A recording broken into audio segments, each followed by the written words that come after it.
3 lectures हैं, ठीक है, that are only for your revision, ठीक है, whatever you have studied before your vacations, ठीक है, I am going to revise them in the next coming lectures, ठीक है। अभी इस वीक के जितने भी लेक्चर्स हैं, हमने जो भी पढ़ा है हम उसी को रिवाइज करेंगे, बट आपकी ड्यूटी है कि आप इस लेक्चर को अच्छे से देखें, समझें, ठीक है, और उसके बाद किसी भी पर्टिकुलर क्वेश्चन को लेके या फिर आपको कोई भी टॉपिक है जो समझ में नहीं आ रहा है, तो बेटा आपकी नेक्स्ट डे डाउट क्लास रहेगी, जैसा शेड्यूल आप बाकी सब्जेक्ट्स में फॉलो कर रहे हैं, ठीक है ना।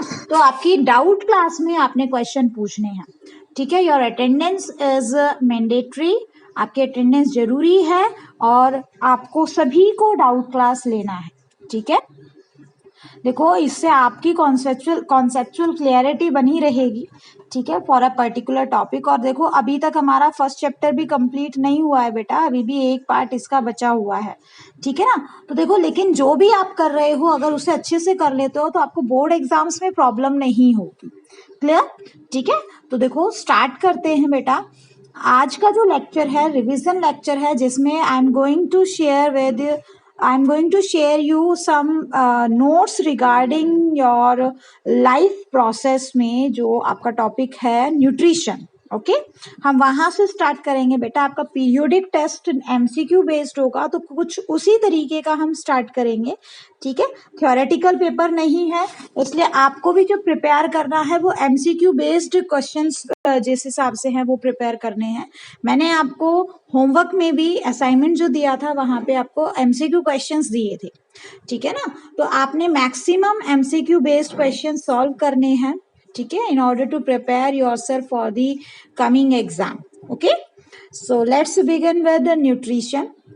देखो, न्यूट्रिशन में हमारे टॉपिक्स क्या क्या रहेंगे बेटा। मोड ऑफ न्यूट्रिशन रहेगा, ऑटो स्क्रीन पे देखो आपको सब कुछ लिखा हुआ स्क्रीन पे मिलेगा। तो देखो, इंट्रोडक्शन है, मोड ऑफ न्यूट्रिशन है, autotrophic nutrition, raw material for photosynthesis, site of photosynthesis, main events of photosynthesis, stomata, function of stomata, heterotrophic nutrition, how organism obtain their food, nourishment, ठीक है, nutrition in human being and human digestive system. तो introduction में कुछ भी नहीं बेटा, just हमें पता होना चाहिए कि एक लाइफ प्रोसेस जो है क्या होता है। तो हमने देखा था कि लाइफ की सर्वाइवल के लिए, ठीक है, जितने भी प्रोसेसेस होते हैं, ठीक है, all fundamental processes which are required for the survival of the individual, उन्हें हम क्या कहेंगे, लाइफ प्रोसेसेस कहेंगे, ठीक है। आगे बात समझ में। और लाइफ प्रोसेसेस में आप क्या क्या इंक्लूड करते हो, ग्रोथ है, एक्सक्रीशन है, रेस्पिरेशन है, सर्कुलेशन है, कंट्रोल एंड कोऑर्डिनेशन, ठीक है, बहुत सारे हैं, जिसमें से 3 हमने पढ़े हैं। एक तो न्यूट्रिशन हमने पढ़ा है, एक सर्कुलेशन हमने पढ़ा है और एक रेस्पिरेशन हम पढ़ चुके हैं, ठीक है। एक्सक्रीशन अभी पढ़ना बाकी है, 3 दिन का लेक्चर है, हो जाएगा। अब देखो, इन्हीं में सबसे पहले हम बात करते हैं न्यूट्रिशन की। न्यूट्रिशन क्या होता है, कहाँ से आया है, या पढ़ चुके हो बेटा। लेकिन मोड्स ऑफ न्यूट्रिशन की जहां तक बात है, तो बेसिकली क्या है, 2 मोड आपको देखने के लिए मिलते हैं, ऑटोट्रोफिक मोड और हेट्रोट्रोफिक मोड। तो nutrition, plants are autotroph, plants autotroph रहते हैं, अपना खाना जो है इनऑर्गेनिक कंटेंट से लेके ऑर्गेनिक कंटेंट में बनाते हैं, ठीक है ना। तो प्लांट्स क्या हैं, आपके ऑटोट्रोफ्स हैं। They make their own food and eat animals for their food. और जो है प्लांट्स जो है ऑटोट्रोफ्स की कैटेगरी में आते हैं। कुछ ऐसे ऑर्गेनिज्म होते हैं जो अपना खाना खुद बनाते हैं, ठीक है। दे ऑल्सो जो प्लांट्स हैं वो भी अपना खाना क्या कर रहे हैं, खुद ही प्रिपेयर कर रहे हैं। तो ये जो है सीक्वेंस दिया हुआ है कि कैसे प्लांट न्यूट्रिशन ले रहा है, ठीक है ना। ऑटोट्रोफ होते हैं, वो अपना खाना बनाते हैं, और ईट animals for their food.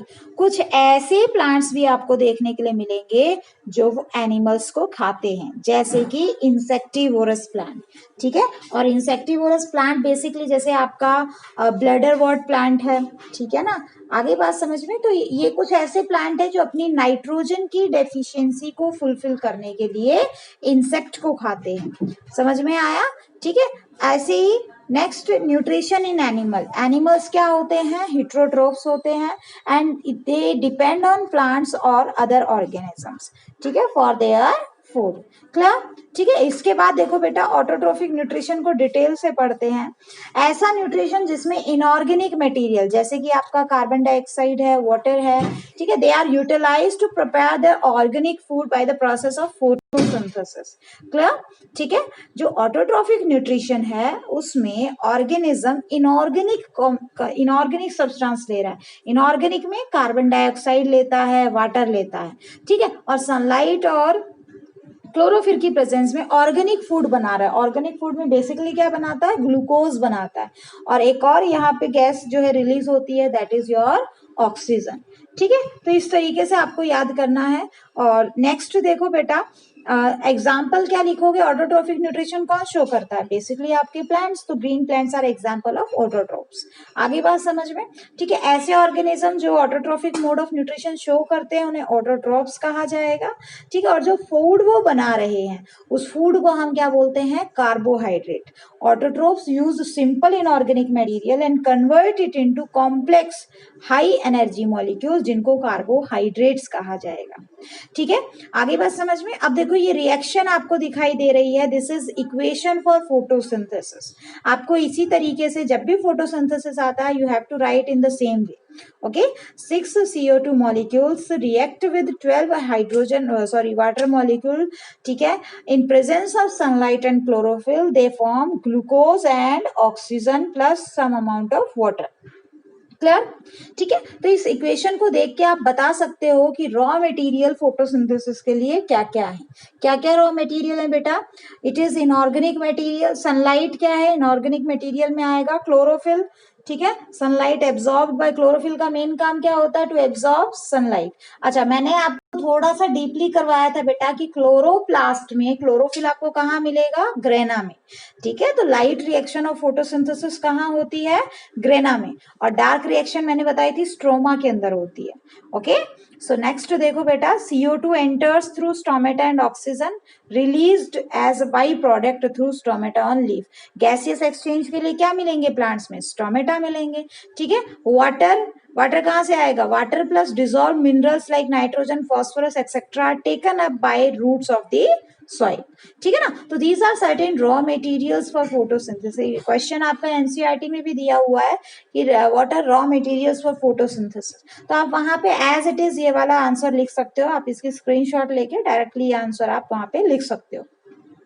Next है साइट ऑफ फोटोसिंथेसिस क्या है। ठीक है ना, तो देखो मैंने आपको बताया फोटोसिंथेसिस के लिए बेसिकली किसकी जरूरत है बेटा? किसकी जरूरत है? सनलाइट की। और सनलाइट जो है कैप्चर करने की एबिलिटी किसकी होती है? क्लोरोफिल की होती है। ओके, तो देखो यहाँ पे आपको क्लोरोफिल कहाँ मिलेगा? ऑब्वियसली क्लोरोप्लास्ट में मिलेगा, है ना। और क्लोरोप्लास्ट आपको कहाँ मिलेंगे? देखो प्लांट के अंदर क्या होता है, ऐसे कुछ सेल्स होते हैं जो अबंडेंट अमाउंट में क्लोरोप्लास्ट रखते हैं। ठीक है ना, और वो कहाँ मिलेंगे? वो आपको लीफ के बीच वाले हिस्से में दिखाई देंगे। ये डायग्राम जो आप देख रहे हो, डायग्राम में अपर डायग्राम आपको लीफ का दिखा हुआ है। इस डायग्राम को हमने डाइसेक्ट किया, ठीक है ना, इसका क्रॉस सेक्शन लिया हमने, और उस क्रॉस सेक्शन में देखो लेयर्स दिखाई दे रही है। मैंने भी आपको ये डायग्राम बनवाया था। सबसे ऊपर आपको वैक्सी क्यूटिकल की लेयर दिख रही है, ठीक है, उसके बाद आपको अपर एपिडर्मिस अपर की जो अपर मोस्ट सेल की जो लेयर दिख रही है, उस अपर मोस्ट सेल की लेयर को क्या कहेंगे बेटा? Epidermis, upper epidermis. ओके, अब नीचे जितने भी सेल दिखाई दे रहे हैं आपको लोअर एपिडर्मिस और एपिडर्मिस के बीच में, ये सारे के सारे सेल आपके मीजोफिल सेल्स हैं। ठीक है ना, कौन सी सेल्स है? मीजोफिल। मीजो मतलब बीच में, फिल मतलब आपका लीफ, तो लीफ के बीच में जो सेल्स हैं। और बेसिकली यहाँ पे ये क्या है, मैंने इनके नाम भी बताए थे। जो आपको इलोंगेटेड दिखाई दे रहे हैं दे आर पैलिसेड पैरेन्काइमा, और जो आपको राउंडेड दिखाई दे रहे हैं, ठीक है, ये किस टाइप के हैं? These are spongy parenchyma. Spongy क्यों कहा है? क्योंकि जगह जगह पे आपको यहाँ एयर स्पेस दिखाई दे रहा है। आया समझ में? ठीक है, तो ये क्या है? क्लोरोप्लास्ट अबंडेंट सेल हैं जो लीफ के अंदर प्रेजेंट है। समझ में आ गया? ठीक है ना, तो बेसिकली फोटोसिंथेसिस क्लोरोप्लास्ट के अंदर होता है, और क्लोरोप्लास्ट आपको कहाँ मिलेंगे? मेसोफिल सेल में। तो कोई आपसे पूछ ले कि जो है फोटोसिंथेसिस की मेन साइट क्या है, तो क्लोरोप्लास्ट लिखोगे। ठीक है, और ज्यादा स्पेसिफिक लिखना है तो आप क्या लिख सकते हो? In chloroplast of mesophyll cell.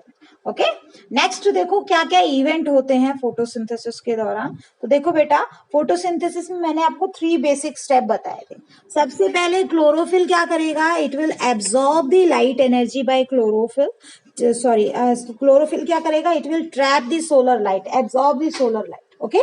Next, अब ये सोलर लाइट किस में कन्वर्ट होगी, केमिकल में कन्वर्ट होगी, केमिकल एनर्जी में कन्वर्ट होगी, और उसी दौरान वाटर की स्प्लिटिंग भी होती है। ध्यान रखना, जो ऑक्सीजन, देखो इधर रिएक्शन के अंदर देख रहे हो आप, ऑक्सीजन जो रिलीज हो रही है, ये ऑक्सीजन कहाँ से आई है, बाय स्प्लिटिंग ऑफ वाटर से। देखो CO2 में भी ऑक्सीजन है, but that oxygen is utilized in the formation of carbohydrate. जो ऑक्सीजन रिलीज होती है, that is product of your water. Okay. तो देखो दूसरा स्टेप क्या होता है बेटा, conversion of light energy into chemical energy plus splitting of water into hydrogen and oxygen. Clear? ठीक है। अल्टीमेटली अब क्या होगा, आपका वाटर टूट चुका है हाइड्रोजन और ऑक्सीजन में। अब ये जो हाइड्रोजन है, ठीक है, ये हाइड्रोजन जाके CO2 के साथ ऐड होगी और कार्बोहाइड्रेट बन जाएगा। और एडिशन ऑफ हाइड्रोजन को आप क्या बोलते हो, रिडक्शन, है ना। एडिशन ऑफ वाटर या रिमूवल ऑफ ऑक्सीजन क्या कहलाता है, क्या बोलते हैं इसको, रिडक्शन रिएक्शन बोलते हो, है ना। तो देखो यहाँ पे अल्टीमेटली क्या होगा, रिडक्शन किसका हो रहा है, CO2 का। CO2 में जो हाइड्रोजन, जो वाटर के स्प्लिट होने से जो हाइड्रोजन निकली है, वो हाइड्रोजन अब CO2 के साथ जाके अटैच होगी और कार्बोहाइड्रेट की फॉर्मेशन कर लेगी। क्लियर? ठीक है ना। तो थर्ड मेन स्टेप क्या है आपका, reduction of carbon dioxide. Clear? Next देखो बेटा, अब क्या दिखाया हुआ है, स्टोमेटा दिखाया हुआ है, समझ में आया? ठीक है। नेक्स्ट देखो बेटा, स्टोमेटा की जहां तक बात है, ठीक है, स्टोमेटा बेसिकली क्या होते हैं, these are certain tiny pores present on the surface of leaves. ये डायग्राम जो आप देख रहे हो, मैंने भी बनवाया था आपको ये डायग्राम, है ना। तो ये डायग्राम बेसिकली स्टोमेटा का है। जो पहला फिगर आपको दिखाई दे रहा है, दैट इज ओपन स्टोमेटा, और जो दूसरा फिगर आपको दिखाई दे रहा है, that is your closed stomata. ठीक है। स्टोमेटा की स्टोमेटल पोर जो है, उसको ओपन और क्लोज करने के लिए, उसकी ओपनिंग और क्लोजनिंग के लिए कुछ रेगुलेटिव सेल्स होते हैं। मतलब इसकी ओपनिंग को क्लोजनिंग को रेगुलेट करने के लिए जो सेल्स होते हैं, उनको क्या कहा जाता है, गार्ड सेल्स कहा जाएगा। ठीक है ना। तो बेसिकली स्टोमेटा के अंदर आपको क्या मिलेंगे, गार्ड सेल्स मिलेंगे। ठीक है। Guard cells are the cells which are responsible for regulation of opening and closing of stomata. अब गार्ड सेल्स में भी आप क्या देख रहे हो, देखो गार्ड सेल्स आपको कर्व्ड और स्वोलन दिखाई दे रहे हैं ओपन स्टोमेटा में, और श्रिंक्ड और फ्लैट दिखाई दे रहे हैं आपको क्लोज्ड स्टोमेटा के अंदर। ठीक है। और गार्ड सेल के अंदर आपको क्या दिखाई दे रहा है, अबंडेंट अमाउंट में क्लोरोप्लास्ट दिखाई दे रहे हैं। बीच में स्टोमेटल पोर है जो कि ओपन है आपके फर्स्ट फिगर में और क्लोज्ड है आपके सेकंड फिगर में। ठीक है ना। तो देखो गार्ड सेल बेसिकली क्या करते हैं, ये जो साइड में आपको ग्रीन, डार्क ग्रीन कलर से जो सेल दिखाई दे रहे हैं, ये एपिडर्मल सेल हैं, जिनको सब्सिडरी सेल्स भी कहा जाएगा। ठीक है। काम क्या होता है स्टोमेटा का, exchange of respiratory gases along with transpiration. Transpiration यानी कि loss of water in the form of vapours. ठीक है। वाटर की जो है लॉस होना in the form of vapours को हम क्या कहेंगे, ट्रांसपीरेशन। सनलाइट की प्रेजेंस की वजह से ऐसा होता है, तो वो भी स्टोमेटा से ही क्या है, लॉस ऑफ वाटर होगा। आई बात समझ में? तो देखो स्टोमेटा की जहां तक बात है, स्टोमेटा की ओपनिंग और क्लोजिंग भी आपको करनी है, यहाँ पे नहीं दी गई है, but you have to do that. Okay, वो भी आपको कंप्लीट करना है। तो देखो मैं समझा देती हूँ, एक बार रिवाइज करवा देते हैं। जैसे ही आपके स्टोमेटा आसपास के सेल से वाटर गेन करेंगे, ठीक है ना, तो वो क्या हो जाएंगे, दे विल स्वेल अप। ठीक है। तो जो टर्जिड हो जाएंगे, आगे बात समझ में, जो स्टोमेटा है, they gain water, become turgid and swell up. ठीक है। They become curve and pore will open. ठीक है। क्लोजनिंग के लिए क्या करते हैं बेटा, they lose water, become and get shrinked. वो वाटर लूज करेंगे और श्रिंक हो जाएंगे। समझ में आ गई बात? ठीक है। और अल्टीमेटली जो फ्लैट स्ट्रक्चर बन जाएगा और पोर क्या हो जाएगा आपका, क्लोज हो जाएगा। क्लियर? ठीक है। अब देखो, ये तो बात थी आपके ऑटोट्रोफिक मोड ऑफ न्यूट्रिशन की। हिट्रोट्रोफिक मोड ऑफ न्यूट्रिशन में बेटा क्या होता है, ऐसा न्यूट्रिशन जहां पे कोई पर्टिकुलर ऑर्गेनिज्म अपना नरिशमेंट ऑटोट्रॉफ से ले रहा है, ठीक है, उसको क्या कहेंगे हम, हिट्रोट्रोफिक न्यूट्रिशन कहेंगे। तो बेसिकली यहाँ पे the organism depend on autotroph for their food supply directly और इनडायरेक्टली। यहाँ एग्जाम्पल आपने एनिमल्स और फंजाई के याद करने हैं। अब और हिट्रोट्रॉफिक न्यूट्रिशन भी आपका 3 टाइप का होगा, ठीक है। एक तो होलोजोइक न्यूट्रिशन होगा जहां पे कोई पर्टिकुलर ऑर्गेनिज्म कॉम्प्लेक्स फूड लेता है और उसे फिर सिंपल में तोड़ देता है, ठीक है। देखो यहाँ डेफिनेशन दी, animal take in solid food. Solid की जरूरत नहीं है, सॉलिड की जगह आप याद रखो कॉम्प्लेक्स फूड, ठीक है ना, क्योंकि लिक्विड भी कई बार जाता है जो कॉम्प्लेक्स फूड ही होता है, तो आप यहाँ पे कॉम्प्लेक्स फूड लिखो और break inside the body. Amoeba है, ठीक है, बाकी के जो एनिमल्स है generally holozoic mode of nutrition show करते हैं। सेप्रोट्रोफिक न्यूट्रिशन में क्या होता है, ऑर्गेनिज्म डेड और डिकेइंग मैटर के ऊपर फीड करते हैं, जैसे कि आपका फंजाई है, ठीक है, फंगस जितनी भी होती है सेप्रोट्रोफिक मोड ऑफ न्यूट्रिशन शो करती है। राइजोपस हो गया, म्यूकर हो गया, एगैरिकस हो गया, ये फंजाई के नाम है, ठीक है। तीसरा जो टाइप ऑफ न्यूट्रिशन है heterotrophic nutrition, that is a parasitic mode of nutrition. जब कोई एक पर्टिकुलर ऑर्गेनिज्म किसी दूसरे ऑर्गेनिज्म की बॉडी के अंदर या दूसरे ऑर्गेनिज्म की बॉडी के सरफेस पे रहता है, उसे पैरासाइट कहते हैं, ठीक है। तो पैरासिटिक न्यूट्रिशन में पैरासाइट लिव इनसाइड और आउटसाइड अदर ऑर्गेनिज्म, उस ऑर्गेनिज्म को होस्ट कहा जाएगा and derive nourishment from it. तो एग्जाम्पल के तौर पे यहाँ पे कसकटा आप देख सकते हैं, पैरासिटिक प्लांट का एग्जाम्पल है, ठीक है। और टिक्स हो गए, माइट्स हो गए, ठीक है ना। अब देखो सबसे पहले how unicellular organism obtain their food. तो यहाँ पे बेसिकली हम किसकी बात करते हैं, अमीबा की, पैरामीशियम की बात करते हैं, ठीक है। तो देखो ये हमने कई बार किया है, क्या कि आपका जो पर्टिकुलर अमीबा आपको दिखाई दे रहा है, इसमें न्यूक्लियस आपको दिखाई दे रहा है फर्स्ट फिगर में, और फिर वहां पे फूड पार्टिकल दिखाई दे रहा है, ठीक है। अब क्या करेगा ये, अपनी अपनी जो प्लाज्मा मेम्ब्रेन है उसकी आउटग्रोथ करेगा और इससे क्या बन जाएगा, आपके फॉल्स फीट की फॉर्मेशन होगी। उन फॉल्स फीट को हम क्या बोलेंगे, सूडोपोडिया कहेंगे, ठीक है। तो सूडोपोडिया फॉर्मेशन होगी। नेक्स्ट क्या होगा, अब क्या है, देखो ये धीरे धीरे अंदर की तरफ जाएगा और अल्टीमेटली डिटैच हो जाएगा और फूड वैक्यूल की फॉर्मेशन हो जाएगी। अल्टीमेटली फूड की डाइजेशन होगी और अनवांटेड फूड उस फूड वैक्यूल के अंदर ही रह जाएगा, ठीक है। और अब उसको हम फूड वैक्यूल ना कह के क्या बोलेंगे, रेजिडुअल वैक्यूल बोलेंगे। अल्टीमेटली वो क्या हो जाएगा, एक्सपेल आउट कर दिया जाएगा। तो देखो एक अगर हम फ्लो चार्ट देखें, ठीक है, nutrition in case of amoeba, तो अमीबा ने क्या किया, सूडोपोडिया बनाया। एक्सटेंशन, सूडोपोडिया क्या है, एक्सटेंशन ऑफ सेल मेम्ब्रेन है, ठीक है। It will capture food, take in, food को अंदर ले जाएगा, फूड वैक्यूल बनाएगा, digestion of food in food vacuole, अब जो फूड डाइजेस्ट हुआ है वो डिफ्यूजन के थ्रू पूरी बॉडी में साइटोप्लाज्म में स्कैटर हो जाएगा, स्प्रेड हो जाएगा, और undigested food move to surface of the cell and is thrown out. Clear, ठीक है। तो इस तरीके से क्या होता है, अमीबा का नरिशमेंट होता है। आपको अगर यूनिसेलुलर ऑर्गेनिज्म के अंदर न्यूट्रिशन देखना है तो वहां पे, ठीक है। अब बात करते हैं पैरामीशियम की। पैरामीशियम में बेसिकली क्या होता है, थ्रू आउट द बॉडी क्या होते हैं, कुछ थ्रेड लाइक स्ट्रक्चर होते हैं जिनको हम सीलिया बोलते हैं, ठीक है ना। और ये क्या करता है, बेसिकली पूरे फूड को अपनी तरफ, सीलिया की जो पर्टिकुलर मूवमेंट है, ठीक है, वो एक स्पेसिफिक स्पॉट होता है, माउथ जिसको बोलते हैं पैरामीशियम के अंदर, वहां तक लेकर आता है फूड को। ये सूडोपोडिया की फॉर्मेशन नहीं करते, ठीक है। तो पैरामीशियम में बस इनटेक, फूड इनटेक का जो इंजेक्शन का पार्ट है वो थोड़ा सा अलग होता है, बाकी सब कुछ आपका जैसे अमीबा के अंदर हो रहा था वैसा ही होगा। तो cilia are utilized for the intake of food, ठीक है। बाकी सारे स्टेप जो है जैसे अमीबा में हो रहे थे एज इट इज होंगे, बाकी इनटेक ऑफ फूड थोड़ा सा डिफरेंट होता है, सूडोपोडिया नहीं बनते। अब देखो न्यूट्रिशन की जहां तक बात है, होलोजोइक न्यूट्रिशन की, यहाँ पे बेसिकली 5 स्टेप चलते हैं बेटा, ingestion, digestion, absorption, assimilation and egestion. तो वन बाय वन देखो, इंजेशन यानी कि intake of food material into simple ones, ठीक है। आप कोई पर्टिकुलर ऑर्गेनिज्म फूड को जब अंदर ले जा रहा है, अपनी बॉडी में इनटेक कर रहा है, ठीक है ना, तो उसको क्या कहेंगे हम, इंजेशन कहेंगे। नेक्स्ट क्या आएगा आपका, डाइजेशन। अब जो फूड है उसकी क्या हो जाएगी, ब्रेक डाउन हो जाएगी और फूड डाइजेस्ट हो जाएगा। नेक्स्ट क्या है, एब्जॉर्प्शन, ठीक है। अब जो डाइजेस्टेड फूड है, ठीक है, that will be absorbed by your circulatory system. Circulatory system में भी बेसिकली ब्लड की अगर हम बात करें, ठीक है, then the blood will transport it to throughout the body and ultimately the food is assimilated. Assimilated यानी कि यूटिलाइजेशन होगा उसका, ठीक है, utilisation of food products for various functions. Next जो अनवांटेड वेस्ट रह जाएगा that would be removed out from the body. Okay, so these are basic 5 step for holozoic mode of nutrition. अब देखो बेटा, न्यूट्रिशन इन ह्यूमन बींग्स की जहां तक बात करें तो you are observing a diagram. ठीक है, आपको एक डायग्राम जो है यहाँ पे आप ऑब्जर्व करो बेटा, ऑब्जर्व कर रहे होगे.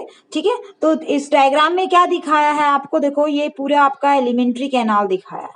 ठीक है, ह्यूमन डाइजेस्टिव सिस्टम दिखा है. तो सबसे पहले टंग है, फिर माउथ दिख रहा है आपको, फिर ईसोफेगस जिसे फूड पाइप कहते हैं. ठीक है ना, ये सारी चीजें मैंने बनवाई हैं आपको. उसके बाद देखो डायफ्राम जो है आपकी थोरेसिक कैविटी और एब्डोमिनल कैविटी को सेपरेट करने वाला मस्कुलर बैंड है, जिसका बेसिक रोल कहाँ मिलेगा आपको, रेस्पिरेशन में मिलेगा. ठीक है, अब देखो ये जो फूड पाइप आ रही है ये कहाँ पे आके कनेक्ट हुई है, स्टमक में. ठीक है, यहाँ इस फूड पाइप का डायमीटर बड़ा हो गया स्टमक में. स्टमक के बाद फिर ये किस में ओपन हो रही है, स्मॉल इंटेस्टाइन में. ठीक है, और अल्टीमेटली स्मॉल इंटेस्टाइन मूव करके कहाँ जा रही है बेटा, लार्ज इंटेस्टाइन के अंदर. ठीक है, ये मैंने आपको बहुत अच्छे से समझाया है, बाय डायग्राम करवाया भी है. ओके, तो देखो अब लार्ज इंटेस्टाइन से एनस के थ्रू फूड क्या हो जाएगा आपका, बाहर अनवांटेड वेस्ट की फॉर्म में बाहर आ जाएगा. लेकिन इस पूरी एलिमेंट्री कैनाल से कुछ ग्लैंड्स एसोसिएटेड हैं जो अपना सिक्रीशन डालती हैं in order to digest the food. Okay, अब कौन कौन सी ग्लैंड है, देखो आपके माउथ में आपको एक सलेवरी ग्लैंड मिलेगी.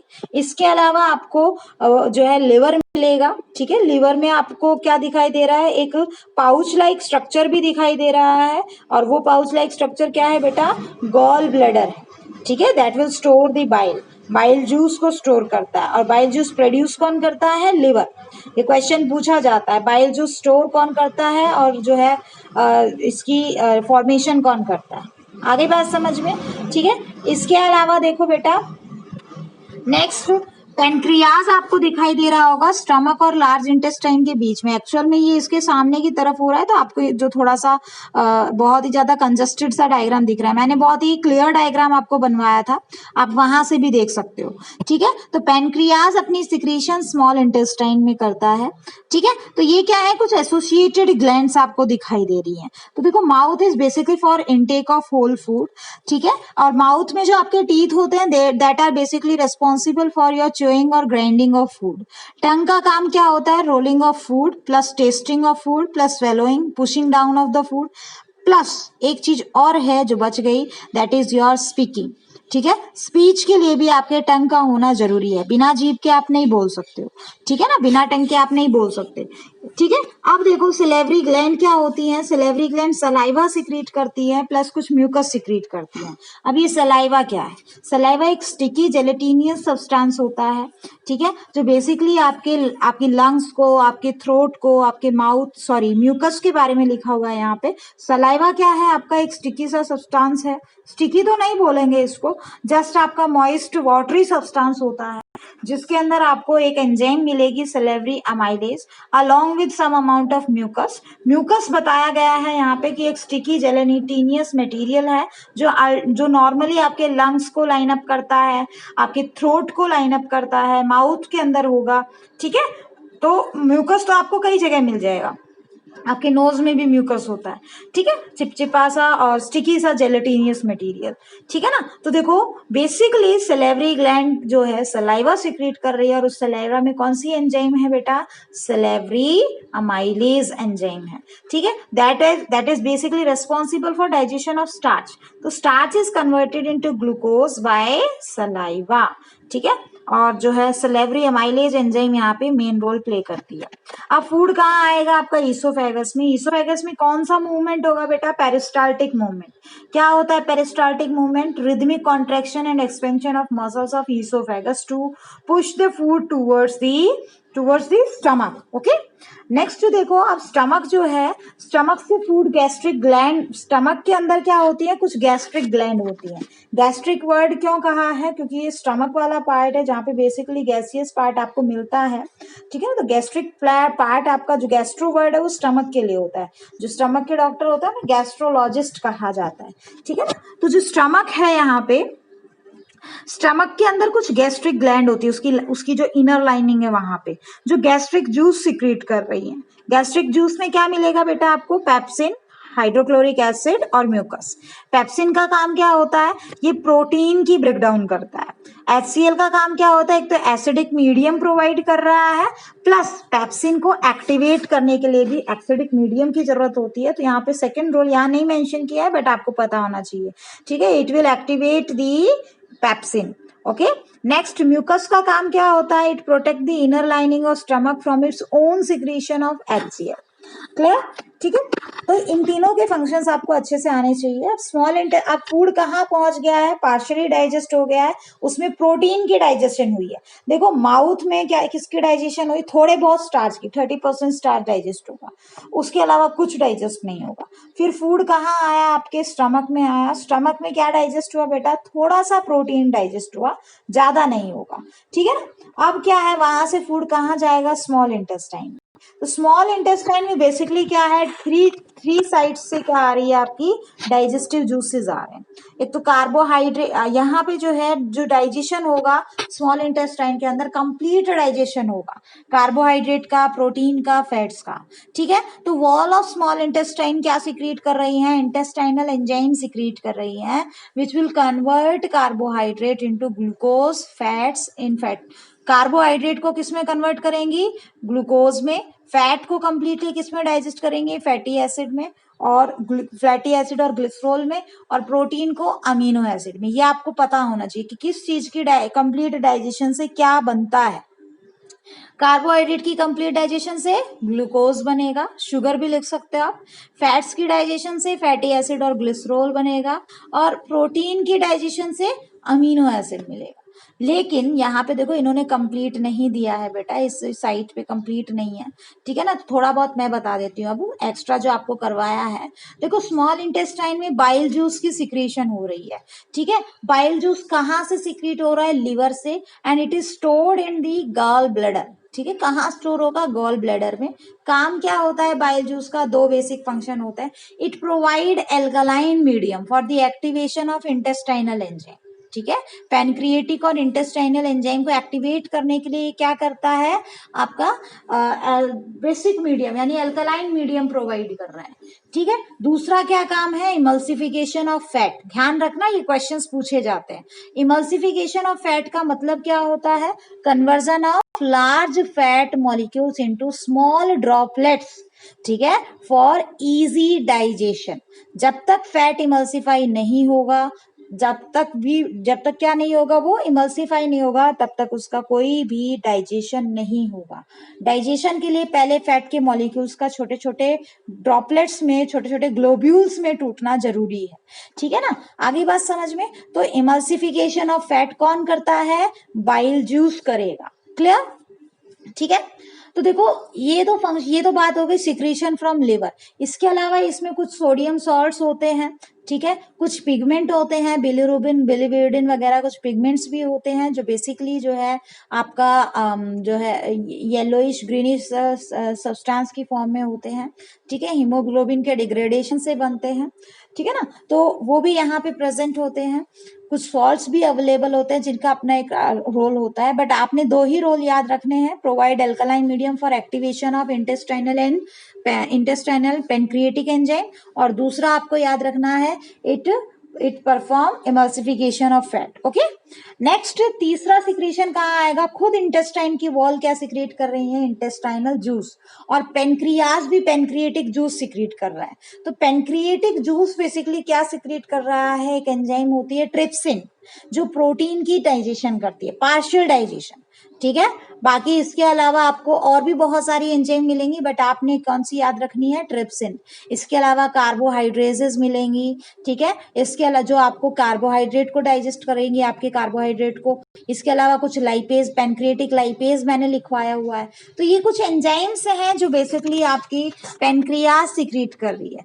बेटा ये वीडियो देखते टाइम पे आप अपने नोट्स भी बाहर निकाल लो, और जो भी मैं बता रही हूँ देखो नोट्स में लिखा हुआ है, ठीक है ना। तो एक बार आप वो भी देख लेना, क्योंकि इसमें इतना ज्यादा डीपली नहीं दिया है, ठीक है। आपको जितना बताया गया है आप उतना करो, जो आपको करवाया गया है। ये तो बस एक तरीका है कि कम से कम एक दिन में आप इतना रिवाइज कर लो, ठीक है।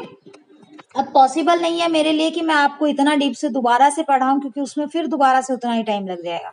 इसलिए मुझे शॉर्टकट लेना पड़ेगा।